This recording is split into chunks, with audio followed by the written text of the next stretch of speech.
الحمد لله رب العالمين والصلاة والسلام على سيد المرسلين وعلى آله وصحبه أجمعين. أما بعد فأعوذ بالله من الشيطان الرجيم. بسم الله الرحمن الرحيم.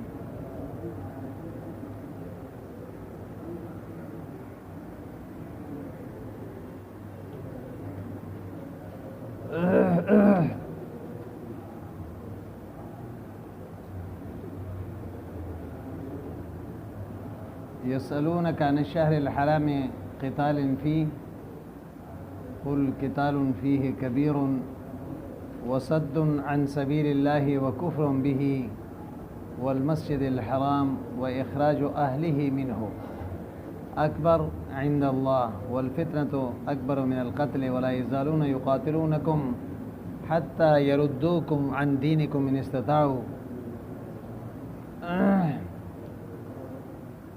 اللہ تبارک و تعالیٰ سورت کے اس حصے میں احکام کو ذکر فرما رہے تھے.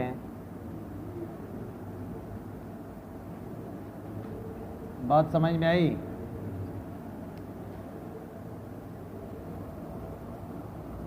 چونکہ جہاد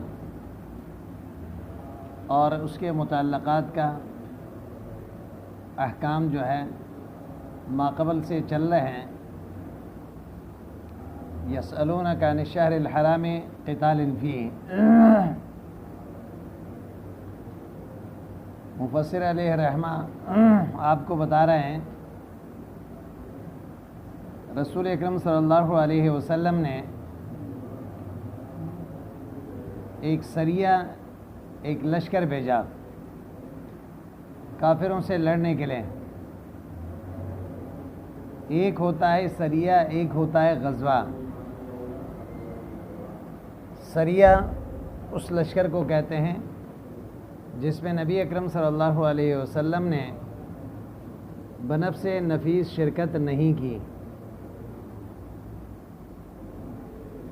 بلکہ حضور اکرم صلی اللہ علیہ وسلم نے ایک جماعت مجاہدین کے تیار کر کے جہاد کے لیے بھیجا.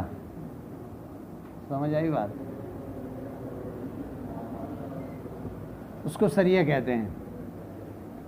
سرایہ جمع ہے سریہ کے. وہ عام طور پر 5 آدمیوں سے لے کر 300 تک ہوتا ہے. اور ایک ہوتا ہے غزوہ.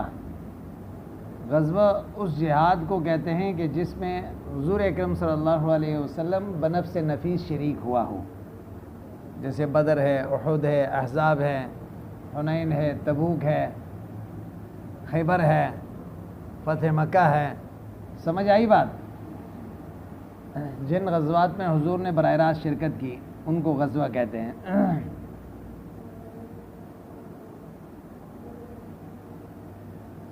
ایک دفعہ حضور اکرم صلی اللہ علیہ وسلم نے عبداللہ ابن جحش رضی اللہ عنہ کے سربراہی میں ایک لشکر کافروں سے لڑنے کے لیے بھیجا، اور انہوں نے مشرکین مکہ سے جہاد کی. اور ابن حضرمی ایک آدمی تھے مشرکوں میں سے جس کا نام عمرو ابن عبداللہ ابن عباد ہے. ابن حضرمی اس لیے کہتے ہیں کہ یہ حضرموت کی طرف نسبت ہے، جو ایک علاقہ ہے.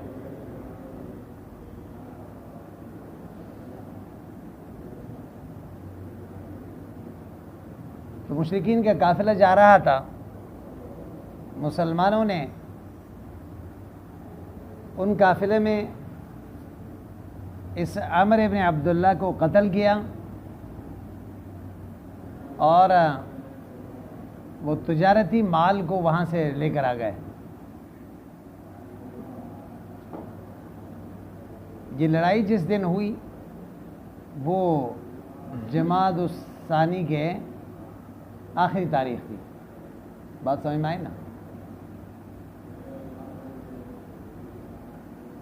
اور صحابہ کو جمادی الثانی کے آخری تاریخ اور رجب کا پتہ نہیں چلا. جو ثانی کے بعد کیا ہوتا ہے؟ رجب ہوتا ہے نا. کیا ہوتا ہے؟ رجب کا مہینہ اشہر الحرم میں سے ہے. صحابہ یہ سمجھیں کہ یہ جمادی الثانی کی آخری تاریخ ہے، ابھی اشہر الحرم داخل، لیکن وہ محرم کا، بلکہ کیا نام ہے، رجب کا پہلا مہینہ تھا، پہلا تاریخ تھا. تو اس پر مشرکین نے یہ مسلمانوں کو طعنہ دیا. فعیرہم الکفار باستحلالہ، انہوں نے کہا کہ دیکھو حرم کا تو ویسے بھی خیال نہیں رکھ رہے تھے، اب اشہر الحرم کا بھی یہ خیال نہیں رکھتے ہیں، ان کے اندر کسی چیز کا کوئی پرواہ نہیں ہے. جیسے پہلے آپ کو کہا حرم اور احرام اور اشہر الحرم، ان تینوں کا عزت دور جہالت میں ہی لوگ کرتے تھے، اس وقت سے کرتے تھے. سمجھ آئی بات؟ انہوں نے مسلمانوں کو طعنہ دی، فعیرہ باستحلالہ، انہوں نے کہا دیکھو اشہر الحرم میں لڑائی کر کے اس کے حرمت کو پامال کر دیا. سمجھ میں بات آئی؟ وَأَرْسَلَ النَّبِيُّ صلی اللہ علیہ وسلم اول سرایاہ، پہلے سریہ، وَأَمَّرَ عَلَيْهَا عبداللہ ابن جاش، اس کو امیر مقرر کیا. فَقَاتِلُ الْمُشْرِكِينَ، مشرکین سے وہ لڑے. وَقَتَلُوا ابن الحضرمی، ان کو قتل کیا. فی آخر یوم من جماد الآخرہ وَالْتَوَسَ عَلَيْهِمْ بِرَجَب، وَالْتَوَسَ عَلَيْهِمْ بِرَجَب، التباس قرار دیے گئے. فعیرہم الکفار باستحلالہ، انہوں نے عارضی کافروں نے کہ دیکھو اس کے حرمت کو انہوں نے پامال کر دی، حلال سمجھا.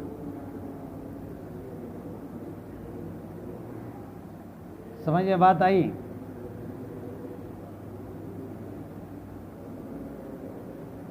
کہنے لگے دیکھو اگر ہم ان کو چھوڑتے ہیں تو لدخل الحرم، جس طرح الحرم کا خیال نہیں رکھتے ہیں تو حرم کے بھی یہ خیال نہیں رکھیں گے. اللہ نے آیت نازل فرما دی، یسألونک عن الشہر الحرام، آپ سے پوچھتے ہیں عزت مند مہینوں کے بارے میں. حرام وہ جو عزت والے ہیں. بات سمجھ میں آئے نا؟ کیوں؟ اس لیے کہ اس کو حرم اس لیے کہتے ہیں کہ اس کو لتحریم القتال فیہ ہے، اس میں لڑنا جائز نہیں ہے. قتال فیہ ہے، اس میں لڑنے کے بارے میں بدل استعمال ہے. قل کہہ دیجئے لو منکم، قتال فیہ یہ بدل استعمال ہے شہر حرام سے. الشہر الحرام میں بات پوری نہیں ہو رہی تھی تو قتال فیہ سے اس کی وضاحت کر دی. لیکن یہاں نہ کلیت ہے نہ جزیت ہے. بات سمجھ میں آئی نا؟ جس وجہ سے بدل بعض بھی نہیں ہے، بدل کل بھی نہیں ہے، بدل اشتمال ہے، کیونکہ اشہر الحرم. قتال فیہ کبیر، اللہ فرماتے ہیں اس میں لڑنا کبیر، بڑے گناہ ہے، عظیم وزرا، گناہ کے اعتبار سے. قتال فیہ کبیر مبتدا و خبر ہو گئے. وصد، لیکن ٹھیک ہے ہم مانتے ہیں اس دن اس مہینے میں لڑنا کیا ہے؟ گناہ ہے. لیکن دوسری طرف یہ بھی تو دیکھیں الزامی جواب، وصد عن سبیل اللہ، لوگوں کو اللہ کے دین سے روکنا جو مشرک کرتا ہے. ہاں، وکفر بھی، اور اللہ پر کفر کرنا. والمسجد الحرام کا عطف عن سبیل اللہ پر ہے، یہ وصد کے ماتحت ہوگا. معنی یہ ہوگا وصد عن المسجد الحرام، مسجد حرام سے لوگوں کو روکنا، یعنی مکہ سے. وَإِخْرَاجُ أَهْلِهِ مِنْهُ، اہل مکہ کو مکہ سے نکالنا، یعنی نبی اور مومنین مراد ہے. یہ سارے مبتدا ہے. خبر کیا ہے؟ اکبرو، یہ تو اس سے بھی بڑھ کر گناہ ہے. تمہیں یہ گناہ تو نظر آ رہا ہے کہ اشہر الحرم میں انہوں نے قتال کیے، لیکن تم جو جرم کر رہے ہو اس سے بڑھ کر جرم کر رہے ہو، وہ تمہیں نظر نہیں آ رہا. تم لوگوں کو اللہ کے دین سے روکتے ہو، تم لوگوں کو مسجد حرام سے روکتے ہو، مسجد حرام کے لائق لوگوں کو وہاں سے تم نے نکال دیے، اور اللہ کا انکار تم کرتے ہو، اسے تمہیں پرواہ نہیں ہے۔ اکبر اعظم وزر عند اللہ، اللہ کے نزدیک یہ لڑنے سے یہ زیادہ گناہ ہے۔ والفتنۃ اشد اکبر من القتل، ایک بات یہ سمجھ لیں کہ شرک جو ہے یہ قتل سے بھی بڑھ کر گناہ ہے۔ مشرک جو شرک کرتا ہے اس پہ اس کو نظر نہیں ہے، لیکن مسلمان سے ایک جرم ہو گیا اور اس کو پکڑ لی کہ اس نے یہ کیا ہے۔ وَلَا يَزَالُونَ يُقَاتِلُونَكُمْ حَتَّى يُرَدُّوكُمْ عَنْ دِينِكُمْ، یہ کفار ہمیشہ تمہارے ساتھ لڑیں گے، حَتَّى يَرُدُّوكُمْ عَنْ دِينِكُمْ، یہاں تک کہ تمہیں لٹائیں گے تمہارے دین سے کفر کی طرف۔ ان کے تمنا یہی ہے، ان استطاعوا، اس وجہ سے فرمایا اگر ان کے بس چلا نا، ورنہ تو مومن کہاں ان کی طرف جائے گا۔ وَمَن يَرْتَدِدْ مِنْكُمْ، یہ بھی سن لیں جو مرتد ہو جائے تم میں سے، عن دینہ، اپنے دین سے، فیموت، ارتداد کی حالت میں مر جائیں، وہ کافر، کفر کی حالت میں مر گیا، فَأُولَئِكَ حَبِطَتْ أَعْمَالُهُمْ، ان کے عمل برباد بھی ہے، فی الدنیا والآخرہ، دنیا میں بھی اور آخرت میں بھی، فَلَا اعْتِدَادَ بِهَا، اس کے نیک عمل کا کوئی شمار نہیں، کوئی اعتبار نہیں، ولا ثواب علیہ، نہ کوئی اجر ملیں گے، والتقید بالموت علیہ یفید انه لو رجع الى الاسلام لم يبطل عمله، اس میں یہ بتا دیا اگر یہ لوٹ کر واپس آئے گا تو اس کے عمل برباد نہیں ہوگا، فیصاب علیہ، اور اس کو اجر ملے گا، ولا یعیدہ، لیکن اعادہ نہیں کرے گا، کل حج، مثال کے طور پر حج، مثال کے طور پر، وعلیہ الشافعی، امام شافعی رحمہ اللہ بھی فرماتے ہیں۔ بات سمجھ میں آئے نا؟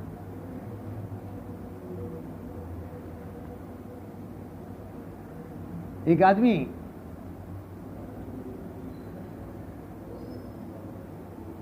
مرتد ہو جاتا ہے، نیک عمل کر کے مرتد ہو جاتا ہے، اللہ نے دو سزا ذکر کر دی، ایک عمل بربادی کا، دوسرا یہ ہے کہ خلود فی النار کی، ہمیشہ جہنم میں رہے گا۔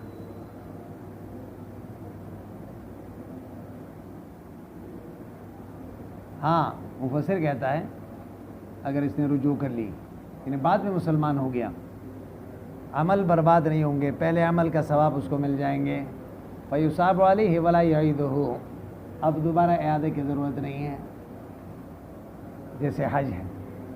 وعلیہ الشافعی، امام شافعی رحمہ اللہ یہی فرما رہے ہیں، لیکن احناف کا اور مالکیہ کا مسلک یہ ہے، تو جب یہ مرتد ہونے کے بعد جب مسلمان ہوتا ہے دوبارہ تو وہ کافر اصلی کی طرح ہے، جس طرح ایک کافر اصلی کفر سے اسلام کی طرف آتا ہے، اس سے پہلے گناہ تو اس کے معاف ہو جائیں گے، نہ پہلے اعمال کا اس کو قضا کرنے کی ضرورت ہے، البتہ اگر وقت ایک آدمی، نتیجہ اور ثمرہ یہاں پہ ظاہر ہوگا کہ ایک آدمی نے نماز ادا کی، پھر مرتد ہو گیا، کیا ہو گیا؟ پھر ابھی ٹائم تھا، نماز قضا نہیں ہوئی لیکن دوبارہ مسلمان ہو گیا، تو امام شافعی رحمہ اللہ فرماتے ہیں کہ قضا کی ضرورت نہیں ہے، کیونکہ وہ جو پہلے اس نے عمل کیے تھے نا، نماز جو ظہر کے، وہ باطل نہیں ہوا، باطل اس وقت ہوگا جب کفر پر اس کا موت واقع ہو جائے، اب اس کو قضا کرنے کی ضرورت ہے، یعنی دوبارہ قضا کیا، وہ ادا کرنے کی ضرورت ہے، لیکن امام مالک اور امام ابو حنیفہ رحمہ اللہ فرماتے ہیں پہلا عمل اس کے برباد ہو گئے، اب اگر ٹائم تا مسلمان ہو گیا تو اس کے وہ ظہر کی نماز نہیں ہوئی اور اس ظہر کی نماز کو دہرائے گا، اگر ٹائم ہے، وقت گزر گیا تو ٹھیک ہے، پھر تو ویسے بھی کافر اصلی کی طرح ہے، قضا نہیں ہے، نہیں سمجھے بھائی؟ اولئک اصحاب النار جہنمی هم فیہا خالدون ولما ظن السریہ انہم ان سلموا من الاسم فلا یسر لهم اجرنا، ظاہری بات ہے جب آیت نازل ہوئی اللہ نے یہ فرمایا کہ اس میں لڑنا ثواب کا کام نہیں، گناہ کر دیے، تو وہ سریے میں گئے مجاہدین جو ان کے ثواب کی نیت سے گئے تھے نا، پریشان ہو گئے، یا اللہ ہم سے غلطی ہو گئی، ہمیں ثواب نہیں ملے گا. تو اللہ نے ان کو تسلی دی. جب مسلمانوں نے یہ گمان کر دی کہ انہم ان سلموا من الاسم، اگر گناہ سے یہ بچ گئے ہیں، فلا یحصل لهم اجر، اجر نہیں ملے گا. اللہ نے آیت نازل فرما دی، ان الذین آمنوا والذین ہاجروا، جو ایمان اور ہجرت کرتے ہیں، ایمان لاتے ہیں، ہجرت کرتے ہیں، فارق اوطانہم، وطن چھوڑتے ہیں جہاد کے لیے، وجاہدوا فی سبیل اللہ لإعلاء دینہ، دین کی سربلندی کے لیے جہاد کرتا ہے، اولئک یرجون رحمت اللہ، یہ اللہ کی رحمت کی امید کرتے ہیں، ثواب کا. واللہ غفور الرحیم، اگر گناہ ہو بھی جائیں تو مالک معاف کریں گے کیونکہ شفیق ہے. سمجھ نہیں آئی بات؟ ہاں بھائی سو رہے. یسألونک عن الخمر والمیسر، آپ سے پوچھتے ہیں، احکام کا بیان ہے. ایک حکم یہاں پہ اللہ ذکر فرماتے ہیں، یسألونک عن الخمر والمیسر، آپ سے پوچھتے ہیں شراب اور قمار اور جوئے کے بارے میں. القمار ما حکمہما، ان دونوں کے حکم کیا ہے، کیا یہ جائز ہے یا نہیں ہے. خمر کس کو کہتے ہیں؟ شراب کو. کل ما یخامر العقل فهو خمر، ہر وہ چیز جو عقل میں پردہ ڈالتا ہے انسان کے، وہ کیا ہے؟ وہ خمر ہے. نشاور چیز حرام ہوتا ہے. حضور اکرم صلی اللہ علیہ وسلم نے فرمایا کل مسکر حرام، ہر نشاور چیز حرام ہے. ہر وہ چیز جو عقلی قوت کو زائل کر لیتا ہے. کیوں؟ انسان کا یہ جسم انسان کے نہیں ہے، یہ اللہ کی امانت ہے. کیا ہے بھائی؟ تو اس امانت میں اگر وہ کوئی خیانت کرے گا تو اس کی پکڑ ہوگی.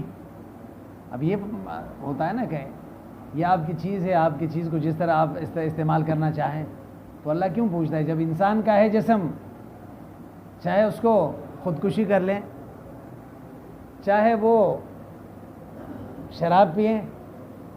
سمجھ نہیں آئی بات؟ نہیں، یہ جسم الانسان کے پاس ہے، امانت ہے. کیا ہے؟ امانت میں خیانت ہو تو ضمان ہوتا ہے. کیا ہوتا ہے؟ تو لہٰذا اگر یہ انسان روحانی طور پر انسان دو چیزوں سے بنا ہوا ہے، ایک روح ہے اور ایک جسم ہے. روح کے تربیت میں اگر کوتاہی کرے گا تو روحانی طور پر متاثر ہوگا، روحانی طور پر بیمار ہوگا، پھر بھی پکڑ ہوگی. کیا ہوگی؟ اگر جسمانی طور پر کوئی ایسا حرکت وہ کر لیں جس کی وجہ سے اس کی جان چلی جائیں یا اس کے اعضاء کو نقصان پہنچ رہا ہے، تو اس وقت بھی پکڑ ہوگی. اس لیے اگر کوئی آدمی زہر پی کے خودکشی کر لیتا ہے یا کسی اور وجہ سے خودکشی کر لیتا ہے، اس موت کو شریعت نے حرام موت قرار دیا اور اس کو قیامت تک اسی طرح سزا ملے گی.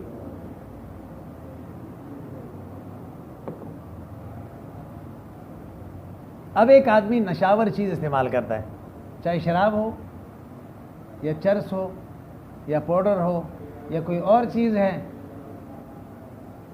اس سے انسان کے عقلی قوت بھی کمزور ہو جاتا ہے، انسان ایک کھلونا بن جاتا ہے. آپ نے دیکھا نا جو چرسی موالی ہوتے ہیں اور پھر وہ عقلی قوت ان کے زائل ہو جاتے ہیں. کیا ہو جاتے ہیں؟ پھر کسی چیز کا ہوش حواس، تو اس راستے تک وہ خود پہنچے نا اپنے عمل کے ذریعے سے. نہ نماز کی فکر، نہ کسی ذمہ داری کا فکر، نہ گھر بار کا فکر، بس اس کو تو یہی چاہیے کہ مجھے نشہ مل جائے. بس کیا ہو جائے؟ نشہ مل جائے، چاہے اس کے لیے گھر کے سارے سامان بیچنے پڑیں، چاہے مسجد سے چوری کرنا پڑے. سمجھ آئی بات؟ تو اس لیے شریعت نے منع کرا. ابتدائی اسلام میں جب حضور مدینہ تشریف لائے تو اس وقت شراب نوشی عام تھا، دور جہالت سے یہ چل رہا تھا. اور پھر یہ ہے کہ قمار بازی، جوا کھیلنا، یہ بھی جس میں فائدہ و نقصان دونوں کا اندیشہ ہوتا ہے. مختلف طریقے ہوتے تھے اس کے. تو اللہ تبارک و تعالیٰ نے چونکہ نشاور چیز کو تو مرحلہ وار حرام قرار دیا، کیونکہ نشے کو یکدم چھوڑنا مشکل ہوتا ہے. سمجھ نہیں آئی بات؟ یکدم چھوڑنا تو مرحلہ وار اس کو حرام قرار دیا. پہلے اللہ تبارک و تعالیٰ نے یہ آیت نازل فرما دی، کچھ واقعات پیش آئے تھے. ایک صحابی نے دعوت کی، اس میں بڑے بڑے صحابہ کرام آئے، انصاری صحابی تھے.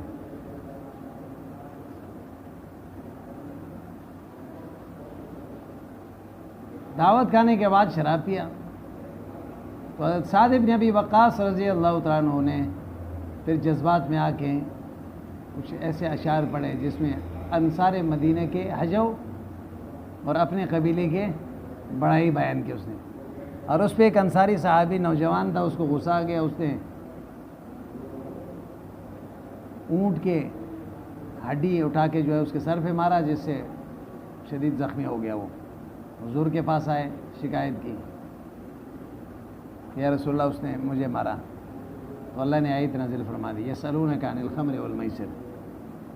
ان دونوں کا حکم کیا؟ اللہ نے، حضور نے فرمایا اللہم بین لنا فی الخمر بیانا شافیا، اے اللہ شراب کے بارے میں کوئی واضح حکم آ جائے. اللہ نے پہلا مرحلہ میں یہ فرمایا یسألونک عن الخمر والمیسر، ان دونوں کے بارے میں پوچھتے ہیں. قل فیہما اسم کبیر ومنافع للناس، اس میں نقصان بھی ہے فائدہ بھی ہے. کیا ہے؟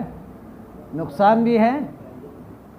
وَإِسْمُهُمَا أَكْبَرُ مِن نَّفْعِهِمَا، اللہ نے فرمایا نقصان زیادہ ہے فائدہ کم ہے، لیکن حرام قرار نہیں دیا. یہاں کچھ صحابہ کرام رک گئے. پھر ایک اور واقعہ پیش آیا. ایک صحابی کے گھر میں پھر دعوت ہوا تھا.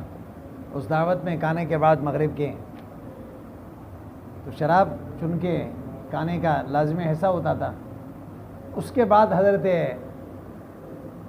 علی رضی اللہ تعالیٰ عنہ نے مغرب کی نماز پڑھائی. قل یا ایھا الکافرون تلاوت کرتے ہوئے اس سے غلطی ہو گئی. قل یا ایھا الکافرون لا اعبد ما تعبدون ہے نا، اس نے کہا قل یا ایھا الکافرون اعبد ما تعبدون. بات سمجھ میں آئے نا؟ تو معنی بالکل الٹ ہو گیا نا. ہم بھی وہی عبادت کرتے ہیں جس طرح تم کرتے ہو، ہم بھی اسی کا عبادت کرتے ہیں جس کا تم عبادت کرتے ہو، جبکہ مفہوم یہ نہیں ہے. تو اللہ تبارک و تعالیٰ نے آیت نازل فرما دی لا تقربوا الصلاۃ وانتم سکارا، نماز کے آگے پیچھے نشاور چیز استعمال نہ کریں. پھر بھی ایک محدود پابندی لگا دی. کچھ لوگ اسی وقت رک گئے. پھر بھی حضرت فاروق اعظم رضی اللہ تعالیٰ عنہ سے یہ بھی منقول ہے، وہ بار بار وہ کہتے رہے کہ اللہم بین لنا فی الخمر بیانا شافیا، اے اللہ پوری وضاحت آ جائے، یک طرفہ ہو معاملہ. تو پھر اللہ نے آیت نازل فرما دی. اللہ نے فرمایا یہ شراب اور جوع یہ دونوں ریسن من عمل شیطان فاجتنبوہ، یہ شیطانی عمل ہے، اس سے اپنے آپ کو روکیں. اس کے بعد ہمیشہ کے لیے اس کی حرمت نازل ہوئی.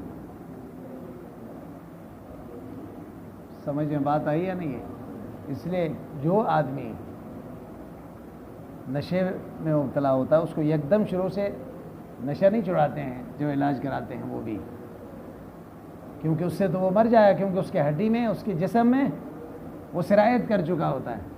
اور اس کو متبادل کوئی دوائی دیتے ہیں یا نشہ کم کرتے ہیں، اسی طرح جو ہے سینٹر میں رکھ کے اس کے علاج کرتے ہیں. پھر مرحلہ وار جب علاج ہوتا ہے تو پھر وہ کامیاب ہوتا ہے. سمجھ آئی بات؟ اس لیے فرمایا یسألونک عن الخمر والمیسر، میسر مصدر میمی ہے، یہ یسر سے ہے. بات سمجھ میں آئی نا؟ اور اس کو میسرہ اس لیے کہتے ہیں کہ وہاں مال ملتا ہے بغیر کسی محنت کی. ہاں جوا کیا ہوتا ہے؟ بیٹھ کے کھیل اور تماشا ہے. اس میں آدمی کبھی نیچے گرتا ہے کبھی آسمان پہ چڑھتا ہے، بغیر محنت کے اس کو مل جاتے ہیں. وہاں مزدوری کرنے نہیں پڑتے ہیں.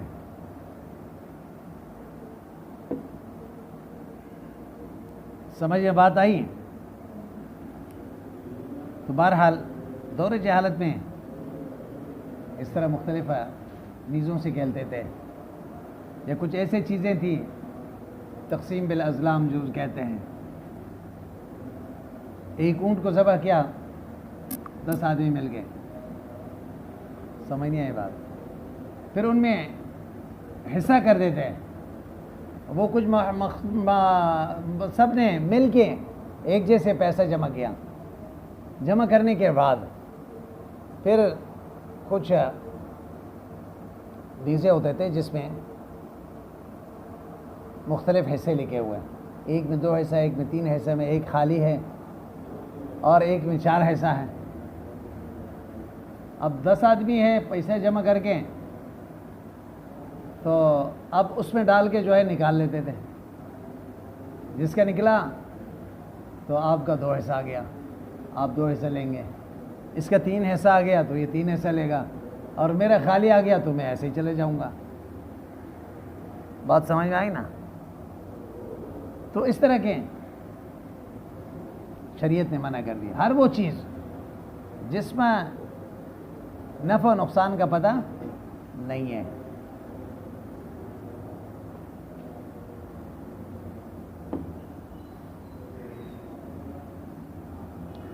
اللہ فرماتے ہیں قُلْ لَهُمَا فِي مِنْ تَحْتِهِمَا اسْمٌ، ان دونوں کے کرنے میں گناہ ہے، بڑا گناہ ہے.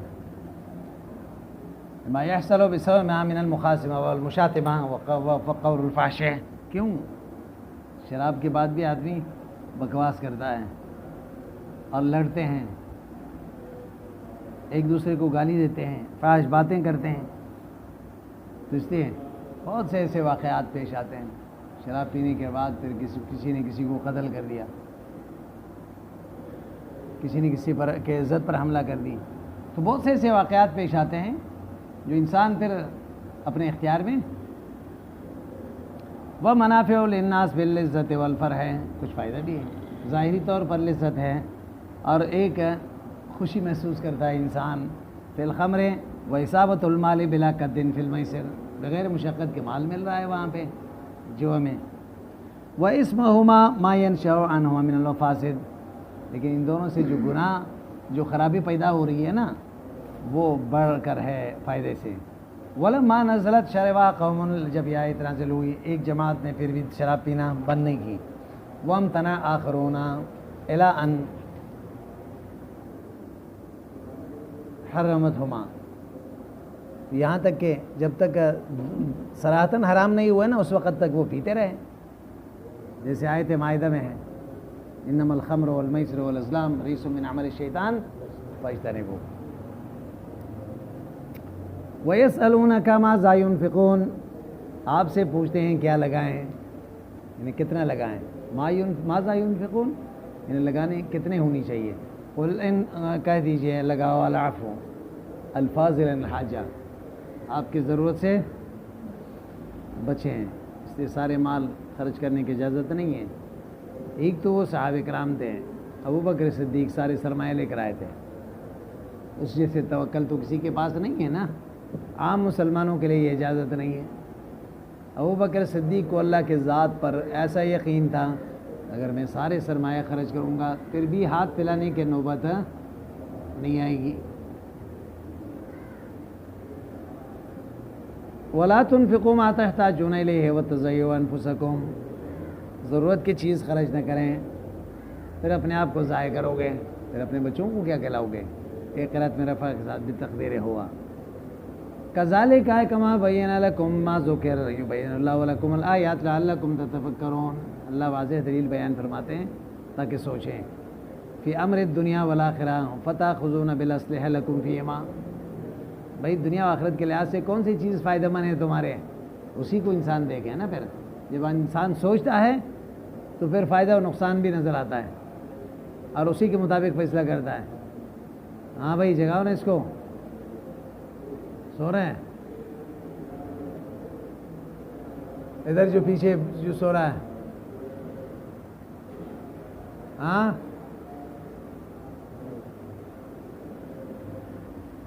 وَيَسْأَلُونَكَ عَنِ الْيَتَامَى, ہاں تک گئے تو بس کر لیتے ہیں. ہاں بھائی آج کچھ تکے ہوئے لگ رہے ہیں سارے, پتہ نہیں کیا وجہ ہے. ہاں بھائی کیا کہہ رہا ہے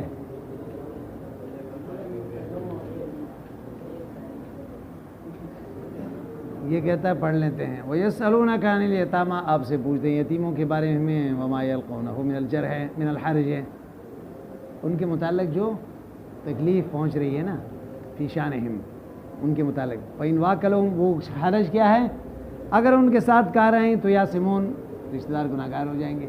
ان کے مال بھی اپنے مال کے ساتھ ملا کے کہہ رہے ہیں تو کیا پتہ ہم زیادہ کہیں وہ کم کہیں تو ان کا حق تلفی ہو جائے.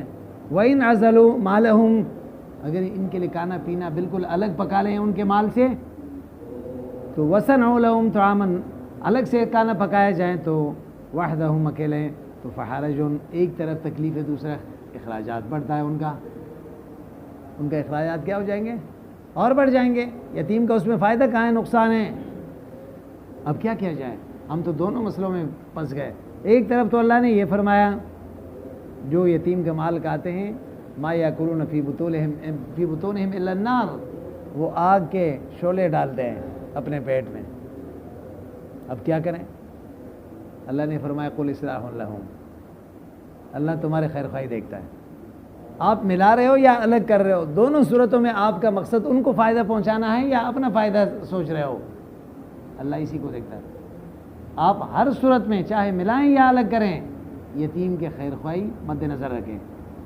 یتیم کا فائدہ جس چیز میں ہو وہی کر لیں. اس کے مال کیسے بچ سکتا ہے, اس کا فائدہ کس چیز میں ہے, ملانے میں ہے یا الگ کرنے میں ہے, اسی کو سوچیں. اصلاح فی اموالہم بتنمیتہا, یہ مال کیسے بڑھ سکتا ہے, تجارت کر کے. وہ مداخلتکم, اور تمہارے جو ملانے کے ساتھ ہیں. بات سمجھ میں نا, اصلاح لہم خیر, بہتر ہے, من ترک ذالک, اس چھوڑنے سے. انہیں تجارت کریں پھر اس مال میں بڑھائیں, آپ بھی کھائیں وہ بھی کھائیں, تو ایک طرف ہے یتیم کے مال تجارت کی وجہ سے بڑھے گا, اوپر سے آپ کا خدمت ہو جائے گا, تو آپ کی خدمت کے بنیاد پر آپ کو بھی فائدہ ہوگا. آپ ایسے ہی چھوڑ کر صرف استعمال کرو گے یتیم کے مال, اسی کے لیے استعمال کرو گے, وہ تو 5-10 سال کے بعد ختم ہو جائے گا.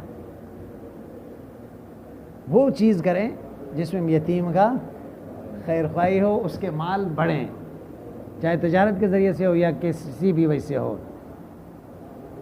بات سمجھ میں آئے نا. اس لیے حدیث میں آتا ہے تجروا فی اموال الیتامى ولا تاکلها زکات. دیکھو یتیم کے مال میں تجارت کر لو, ایسا نہ ہو کہ وہ زکوٰۃ ادا کرتے کرتے وہ مال سارے ختم ہو جائیں. آدمی کھائیں اور پئیں اور زکوٰۃ دیں اور بس ختم ہو جائیں. خیر, بہتر ہے. وَإِن تُخَالِطُوهُمْ, اگر تم ان کو ملاؤ گے. وَإِن تُخَالِطُوهُمْ, اگر تخلطوا نفقتهم بنفقتکم, تمہارے اور ان کا خرچہ ملاتے ہو. فَإِخْوَانُكُمْ, کوئی مسئلہ نہیں ہے, تمہارے بھائی ہے وہ بھی. فَهُمْ إِخْوَانُكُمْ فِي الدِّينِ وَمِنْ شَأْنِ اللَّهِ أَن يُخَالِطَ أَخَاهُ. اب یہی ڈر تھا نا کہ پتہ نہیں ایک ساتھ کھائیں تو وہ اپنا حق پورا کہا پائے گا یا نہیں پائے گا. ایسا نہ ہو کہ اس کے حق, اب کیا تمہارے بھائی ہے, جب کھانا سامنے ہے, تم نے زیادہ کھایا اس نے زیادہ کھایا تو اس سے کیا فرق پڑتا ہے. ایک گھر میں 2 بھائی ہوتے ہیں, دونوں کما کے لاتے ہیں, کوئی زیادہ کماتا ہے کوئی کم کماتا ہے, وہاں تو اسی اعتبار سے تو کھانا نہیں ملتا نا, وہاں تو سب کو برابر ملتا ہے. تو لہٰذا اونچ نیچ ہوتے ہیں. اللہ فرماتے ہیں کہ آپ کا نیت یتیم کے خیر خواہی ہونی چاہیے کہ اس کے مال کم نہ ہو, بڑھ جائے, وہ جس طریقے سے ہو. واللہ یعلم المفسد من المصلح, اللہ فسادی اور مصلح کو جانتا ہے. آپ کس نیت سے یتیم کے مال ملاتے ہو؟ کس نیت سے یتیم کے ساتھ خیر خواہی مقصد ہے یا اپنا فائدہ مقصود ہے؟ فَيُجَازِي كُلًّا مِّنْهُمَا وَلَوْ شَاءَ اللَّهُ لَعَنَتَكُمْ، اگر اللہ چاہتے تو میں تکلیف میں ڈالتے ہیں، لَذِيقَ عَلَيْكُمْ بِتَحْرِيمِ الْمُخَالِطَةِ، اللہ حرام کرا دیتے نا، تنگی لاتے ہیں، یہ کہتے ہیں نہیں نہیں بالکل یتیم کے مال کے ساتھ قریب نہ جائیں، ملائے بھی نہیں، تو پھر حرج ہوتا، الگ سے پکانا، الگ سے وہ چیز، وہ تو آپ کے لیے بھی تکلیف اور یتیم کے لیے بھی تکلیف۔ ہاں بھائی، وَاللَّهُ يَعْلَمُ الْمُفْسِدَ مِنَ الْمُصْلِحِ وَلَوْ شَاءَ اللَّهُ لَعَنَتَكُمْ إِنَّ اللَّهَ عَزِيزٌ حَكِيمٌ وَلَا تَنكِحُوا الْمُشْرِكَاتِ حَتَّى يُؤْمِنَّ، مشرک عورت تو آپ یہ بتا رہے ہیں آپ کی دوستی، آپ کے رشتہ داری، آپ کے تعلق، آپ کے اٹھنا بیٹھنا غیر مسلم سے نہیں ہونی چاہیے۔ سمجھ نہیں آئی بات؟ کیوں؟ آپ کے روحانی دشمن ہے۔ کیا ہے بھائی؟ جسمانی دشمن اتنا خطرناک نہیں ہوتے ہیں جتنا روحانی دشمن ہوتا ہے۔ جتنا کیوں؟ جسمانی دشمن کم از کم دنیا میں آپ کو نقصان پہنچائے گا، آپ کی جان چلی جائے گی لیکن ابدی کامیاب ہو جاؤ گے، لیکن روحانی دشمن تو وہ ہے آپ کو نہ دنیا کے اور نہ آخرت کے فائدہ، دونوں جہان کے خسران ہوں گے۔ نہیں سمجھے؟ خاص طور پر نکاح کے معاملات، حدیث میں آتا ہے نبی اکرم صلی اللہ علیہ وسلم فرماتے ہیں تنکح المرأة لأربعین، 4 وجہوں سے نکاح کی جاتی ہے، 4 چیزوں کو دیکھا جاتا ہے نکاح کے وقت۔ لحسبها، عورت کے نسب کو دیکھا جاتا ہے، ولجمالها، اس کے مال کو، اس کے حسن کو دیکھا جاتا ہے، ولمالها، مال کو دیکھا جاتا ہے، ولدینها، اس کی دینداری اور تقوی کو دیکھا جاتا ہے۔ فاظفر بذات الدین، حضور نے فرمایا یہ سارے چیزیں اگر پائے جائیں تو نور اعلی نور۔ ہاں، اگر آپ کو ترجیح دینا پڑے ان میں سے تو پھر آپ اپنے آپ کو دیندار خاتون منتخب کر کے دنیا آخرت کامیابی سے میٹ سکتے ہیں۔ بات سمجھ میں آئی نا؟ دنیا آخرت، اس لیے یہ زندگی کا ایک 2 پائے ہیں، میاں بیوی۔ سمجھ نہیں آئی بات؟ اور زندگی اس وقت تک مکمل نہیں ہوتا جب تک یہ 2 پایا ایک ساتھ نہ چلے۔ انسان خود کامل نہیں ہے، ہر لحاظ سے دوسرے کے محتاج ہے، کبھی بیماری، کبھی صحت، کبھی جوانی، کبھی تکمیل خواہش، کبھی غم اور کبھی خوشی۔ کوئی ایسا ساتھی بھی ہو انسان کے تو اس کو اس کے ساتھ ان سارے معاملات میں سب سے زیادہ قریب ہو۔ پھر ایسا وقت بھی آتا ہے کہ انسان بیمار ہو جاتا ہے، بڑھاپے کے حالت ہوتے ہیں، تو اس وقت پھر کچھ خدمت تو ایسا ہے کہ آپ کے اولاد بھی نہیں کر سکتے ہیں۔ بات سمجھ میں آئی نا؟ نہیں کر سکتے ہیں، لیکن میاں بیوی ایک دوسرے کے کر سکتے ہیں معذوری کی حالت میں۔ بات سمجھ میں آئی نا؟ وَجَعَلْنَا بَيْنَكُمْ مُوَدَّةً وَرَحْمَةً، اللہ نے کیا فرمایا؟ میاں بیوی کے درمیان مودتاً 2 چیز ذکر کیا، ایک تو پیار، مودہ اس دوسری کو کہتے ہیں جس میں پیار کا رشتہ ہو۔ کیا ہو؟ اور پیار اور مودت اور محبت کا رشتہ وہ ہوتا ہے جس میں ایک دوسرے کے مفادات وابستہ ہے۔ وہاں سمجھ نہیں آئی بات؟ میاں بیوی ایک دوسرے کے تسکین کا ذریعہ ہے، ایک دوسرے کے خواہش کے تکمیل کے، اس وجہ سے کیا کہا؟ مودتاً۔ رحمہ، دوسرا چیز ذکر کیا گیا، شفقت۔ سمجھ نہیں آئی بات؟ ورحمہ، کیا کہا؟ شفقت۔ اب جس وقت خواہشات انسان کے کمزور پڑ جاتے ہیں، اٹھنے میں محتاج، بیٹھنے میں محتاج، چلنے میں محتاج، بیماری، معذوری، تو اس وقت سب سے زیادہ جو ایک دوسرے کے خیال رکھتے ہیں وہ بھی کون ہوتے ہیں؟ میاں بیوی ہوتے ہیں۔ اولاد اتنے خیال نہیں رکھتے ہیں جتنے میاں بیوی ایک دوسرے کے۔ استفہام فرمائے رحمہ، اس سے مفسرین فرماتے ہیں مودتاً فی الشباب ورحمتاً فی الشیب، جوانی میں پیار کا محبت کا رشتہ ہے، اس لیے کہ ایک دوسرے کے تسکین کے ذریعہ ہے۔ محبت اللہ تبارک و تعالیٰ اس وجہ سے پیدا فرماتے ہیں، ایک دوسرے کے خواہش کے تکمیل کے ذریعہ ہے۔ اب بڑھاپے میں کیا ہے، وہ تو ختم ہو گیا نا، اب یہ سمجھتا ہے انسان کو، ذہن میں یہ بات آتی ہے کہ اب تو وہ خواہشات کے تکمیل کا مسئلہ نہیں ہے، پھر آپس میں کوئی رشتہ خونی نہیں ہے، تو اب تو وہ محبت ختم ہونی چاہیے، لیکن ورحمہ، سمجھ میں بات آئی یا نہیں آئی؟ اس لیے تو اس کا انتخاب میں انسان کو باید یہ سوچنا چاہیے کہ کوئی ایسے دیندار ہوں۔ اس لیے اگر مزاج کے مطابق نہیں ہے تو پھر معاملہ بگڑ جائے گا، سمجھ نہیں آئی بات کو؟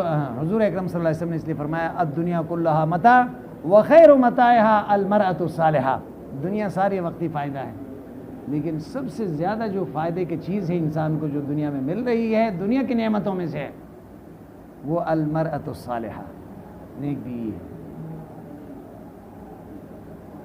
سمجھ نہیں آئی بات کیا ہے؟ نیک بیوی۔ ولا تنکحوا المشرکات، اللہ فرماتے ہیں اے مسلمانوں مشرک عورتوں سے نکاح نہ کریں، مشرک وہ خدا کا نہیں ہے تو تمہارا کہاں ہوگی؟ اللہ نے قرآن کریم میں ذکر فرمایا نا،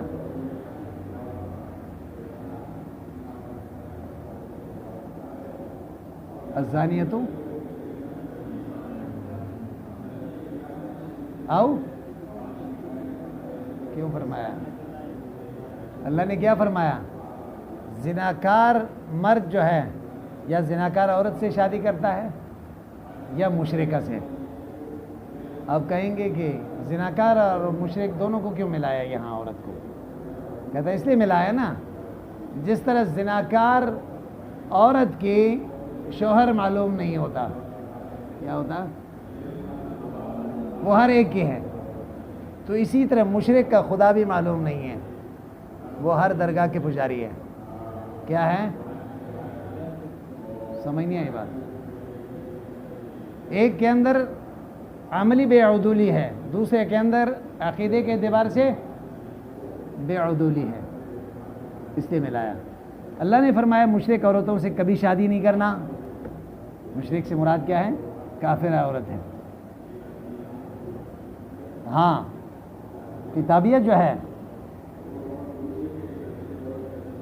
وہ مستثنیٰ ہے، بات سمجھ میں آئی نا؟ والمحصنات من الذین اوتوا الکتاب، لیکن اس میں یہ بتایا گیا ہے کہ وہ مشرکہ نہ ہو۔ ہمیشہ دنیا کے تحریکوں میں یہودیوں نے عیسائیوں نے عورتوں کو استعمال کیا، جس سے عالم اسلام کے حکمرانوں کو سازش کے ذریعے سے ان کے مشن سے ہٹایا۔ حتی یؤمننا، یہاں تک کہ ایمان لائیں، ولامۃ مؤمنۃ خیر من مشرکہ، اللہ فرماتے ہیں ایک لونڈی سے تو شادی کرنے مسلمان ہو وہ زیادہ بہتر ہے ایک مشرک عورت سے جو آزاد ہو، لأن سبب نزولها العیب ولا من تزوج امۃ مؤمنہ والترغیب فی نکاح فی حرۃ مشرکہ۔ کچھ لوگ یہ سمجھ رہے تھے کہ نہیں لونڈی سے شادی کریں گے تو نسب خراب ہو جائے گا، تو اس سے تو ایک کافر سے کرنا نسب تو کم از کم محفوظ ہو جائے گا، تو اللہ نے فرمایا نہیں، معاملہ الٹ ہے۔ وَلَوْ عَجَبَتْكُمْ، اگرچہ تمہیں بہت پسند ہے یہ مشرکہ عورت کا عورت، لجمالہا ومالہا، کیونکہ اس کے پاس جمال بھی ہے اور مال بھی ہے، وَهَذَا مَخْصُوصٌ بغیر الکتابیات، کتابیات کا کیا ہے؟ استثناء موجود ہے، نہیں سمجھے؟ ہاں بھائی، والمحصنات من الذین اوتوا الکتاب ولا تنکحوا المشرکین، اور تم ولا تنکحوا المشرکین، اپنے بیٹی اور بہنوں کو نکاح میں نہ دیں، مشرک مردوں کو، کافروں کو، مومن عورتوں کا نکاح کافروں سے نہ کریں، حتی یؤمنوا، جب تک ایمان نہیں لاتے ہیں، ولا عبد مؤمن خیر من مشرک، کسی ایک غلام کو تو دے دے اپنے بیٹی کو، لیکن کافر کو، کیونکہ وہ روحانی دشمن ہے۔ اور ابھی بتا دیا آپ کو کہ روحانی دشمن جو ہے وہ جسمانی دشمن سے زیادہ خطر، اس کے اثرات گناہ کے، اس کے اثرات نتیجے کے اعتبار سے، سمجھ نہیں آئی بات؟ ہاں بھائی، یہ آخری لائن والے ادھر ادھر دیکھ رہے ہیں، خیریت تو ہے؟ ہاں کیا ہوا؟ یہ چھوٹا جو ہے ادھر کونے میں بیٹھا ہوا، کتاب بھی نہیں ہے، ہاں وہ تبرک کے لیے بیٹھا ہوا ہے میرے خیال میں۔ ہاں بھائی کیا کہہ رہے ہیں؟ اچھا، اولئک یدعون الی النار، اللہ فرماتے ہیں یدعون الی النار، یہ کافر کہاں بلاتے ہیں؟ جہنم کی طرف۔ بدعائہم الی العمل الموجب لہا فلا تلیق مناکحتہم، ان سے نکاح مناسب نہیں ہے کیونکہ وہ تو جہنم میں لے جائیں گے۔ صحبت صالح ترا صالح کنت، صحبت طالح ترا طالح کنت، انسان کے اندر فطرت یہ ہے کہ وہ دوسروں سے اثر لیتا ہے، بیوی کا اثر تو سب سے زیادہ لیتا ہے۔ کیا ہے؟ بیوی کا اثر تو سب سے زیادہ لیتا ہے، بات سمجھ میں آئی نا؟ ہاں، واللہ یدعو الی الجنہ والمغفرہ، بلعام ابن باعور دیکھے بڑے مستجاب الدعوات علماء میں سے تھے، لیکن ولکنہ اخلد الی الارض، بیوی کے کہنے پر جو ہے نبی کے لیے بد دعا کی، اللہ نے ابدی بدبخت قرار دی، لالچ میں آ گیا، بیوی کی باتوں میں آ گیا۔ واللہ یدعو الی الجنہ والمغفرہ، اللہ تبارک و تعالیٰ یدعو الی الجنہ، جنت کی طرف بلاتا ہے اور مغفرت کی طرف بلاتا ہے، یعنی ایسے عمل کی طرف جو سبب ہے جنت میں جانے کی باذنہ ہی، اللہ کے ارادے سے۔ فتجب اجابتہ بتزویج اولیائہ، اس وجہ سے ضروری ہوا اللہ کے دوستوں سے شادی کریں تاکہ آپ کو بھی جنت میں لے جائے۔ کیا کریں؟ آپ کو بھی جنت میں لے جائیں۔ وَيُبَيِّنُ آيَاتِهِ لِلنَّاسِ لَعَلَّهُمْ يَتَذَكَّرُونَ، بات سمجھ میں آئی نا؟ ایک آدمی کے پاس سارے دنیا کے سرمایہ ہیں لیکن مزاج نہیں ملا میاں بیوی کے، وہ زندگی عذاب ہے نا۔ ایک کے پاس کچھ نہیں ہے لیکن میاں بیوی کا مزاج مل گیا تو سمجھ لیں کہ دنیا میں وہ بادشاہت کی زندگی ہے، ان کے لیے کیا ہے؟ بادشاہت کی زندگی ہے۔ ہاں بھائی، کون سے رجسٹر؟ بھائی ہے، دے دیں۔ وَيَسْأَلُونَكَ عَنِ الْمَحِيضِ، چلیے بس کریں۔ اصل میں جلالین کا کم از کم 4 گھنٹے ہونی چاہیے، 5 پارے ہو تو پھر کچھ نہ کچھ ہو جاتا ہے۔ اب 15 پارے میں کیا ہوگا؟ 15 پارہ، بات سمجھ میں آئی نا؟ ہاں، کم از کم کیا ہو؟ 5 پارے ایک کلاس میں ہو، 5 پارے جو ہے دوسرے کلاس میں ہو، 5 پارے تیسرے کلاس میں ہو، اس طرح ہو، یا کم از کم 2 کلاس میں آدمی تقسیم کریں 15 پارے کے، پھر ہو سکتا ہے۔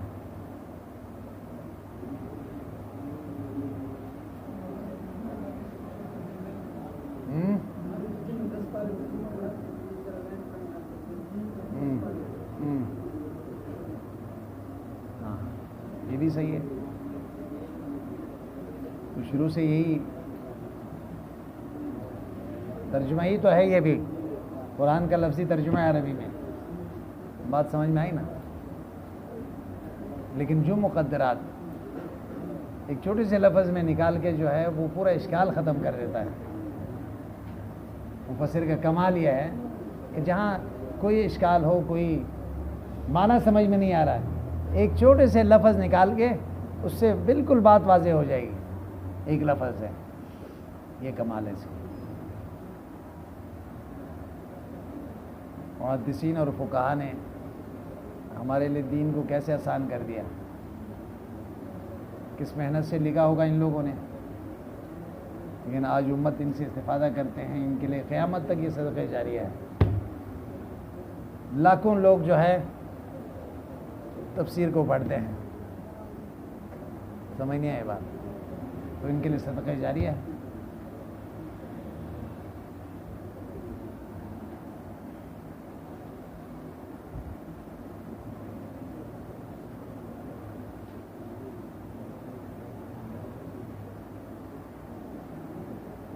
قرآن تو پھر ایک ایسی چیز ہے کہ سارے علوم اسی میں ہیں۔ ہمارے یہاں خاصہ یہ ہے کہ ہم یہ سارے فنون میں 10 سال لگاتے ہیں، اس لیے کہ بھئی ہم قرآن و سنت کے لیے پڑھتے ہیں۔ یہ بلاغت ہے، فصاحت ہے، صرف و نحو ہے اور دوسرے علوم عالیہ ہے، سب اس لیے پڑھتے ہیں، اس لیے کہ قرآن و سنت سمجھنے کے لیے۔ پھر سارے حدیث جو ہے وہ 1 سال میں، سائے ستہ کے، تحاوی کے، اور سارے سمجھ نہیں آئی بات۔ اب اس میں کہاں حق ادا ہوگا 1 سال میں؟ پورا ذخیرہ ہے حدیث کو، اور تفسیر پڑھتے ہیں تو آپ کے سامنے ہیں، ایسے ہی گزر جاتے ہیں۔ لفظی ترجمہ ہمارے فارغین کو لفظی ترجمہ پھر فارغ ہونے کے بعد بھی لفظی ترجمہ نہیں آتا، خالی لفظی ترجمہ، بات سمجھ میں آئی نا؟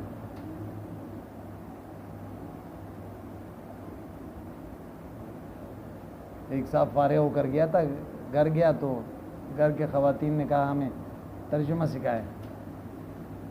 میں نے کہا میں نے تو اردو میں پڑھا ہے، ہمیں تو پشتوں میں جو ہے مجھے نہیں آتی ہے، بات سمجھنا ہے نا۔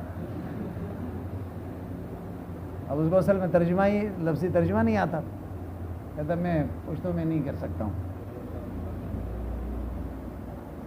میں نے اردو میں پڑھا ہے۔ جس نے اردو میں پڑھا، سمجھ کے پڑھا، تو وہ ہر زبان میں کر سکتا ہے، سمجھ نہیں آئی بات۔ جب دوسرے زبان میں آپ نے یاد کیا تو اپنے زبان میں منتقل کرنا کون سا مشکل ہے؟ ہاں، جب آدمی محنت نہیں کرتا، جس کے لیے سارے علوم ہم کہتے ہیں کہ نہیں ہم سارے علوم پڑھتے قرآن و حدیث کے لیے، پھر قرآن و حدیث کے ساتھ ہمارا پھر یہ حشر ہو